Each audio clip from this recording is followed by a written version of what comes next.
This, ladies and gentlemen, is the Intellivision.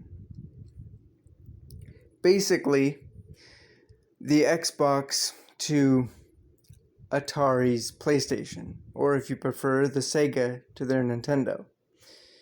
Now, if you've been around long enough and gone back and watched the video, you'll know how I feel about my Atari 2600. From its overall look to its simplicity and just the raw gaming history that it brings to the table, it's very easy to tell that I'm a pretty significant fan. And I'm just so still over the moon with the fact that I've somehow been fortunate enough to be able to add such things to my collection.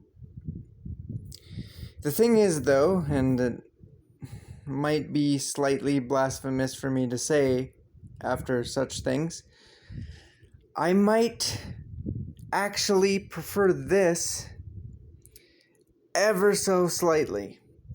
And the primary reason behind that, I believe, comes down to its controller.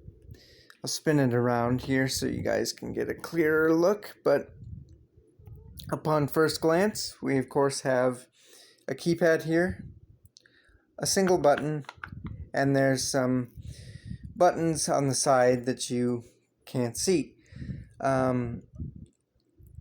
Obviously, nothing fancy, pretty basic stuff.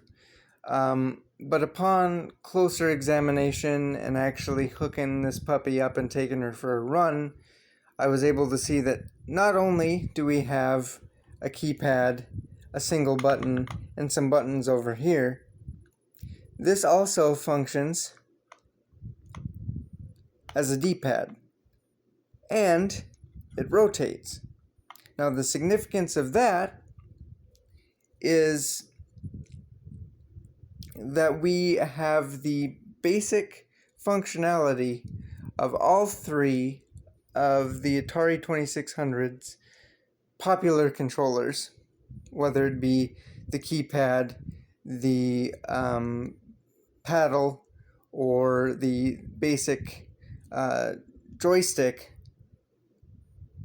All of that is represented here in this single unit, and I just thought that was super cool and kind of interesting just to see how, you know, their rival kind of I don't want to say outdid them, but improved on the Atari's kind of design and overall concept.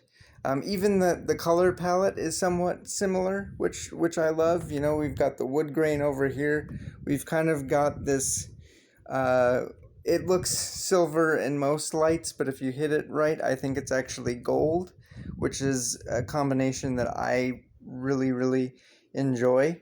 But yeah, it's just kind of been fun to really see how this rivaled the Atari and how it kind of took the basic concept of the Atari and did something similar yet different with it.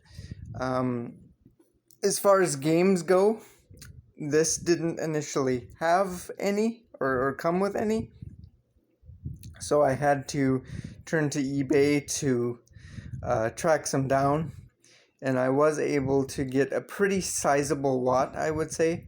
Certainly too many to share with you in this video, so I think I'm going to dedicate its own episode of a look at my games and go over them there shortly after this.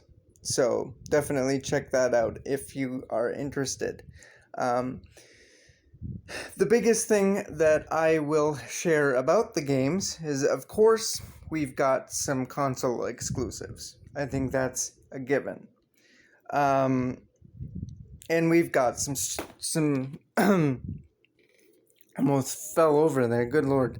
We've got some basic ports, like your Popeyes and your Pitfalls. But the other thing I noticed is that I don't necessarily want to call them ripoffs, or maybe clones would be a better word. Maybe reskins would be a better word. I don't know, but basically, where the Atari had something like Defender, this has Masters of the Universe. Where the Atari has Donkey Kong, this has Beauty and the Beast, which is essentially a play on King Kong. "'Twas the beauty that killed the beast." The famous line, probably the most famous line from King Kong. But anyway, same basic functionality as Donkey Kong, just looks different, might play slightly different. Um, and Where the Atari has things like asteroids and Space Invaders. I don't remember what they're called here, but again, same basic concept. They're just called different things, and they might look slightly different, but gameplay-wise, they're virtually identical, which was kind of another interesting thing to see about like what they shared and how they tried to be different entertainment-wise. But yeah, I think that's gonna pretty much wrap up this little episode here. I hope it was a decent grand finale to this little series that we've done this week. And I hope you're looking forward to seeing the games that I have for it. And yeah, so until next time, guys, we'll see you later.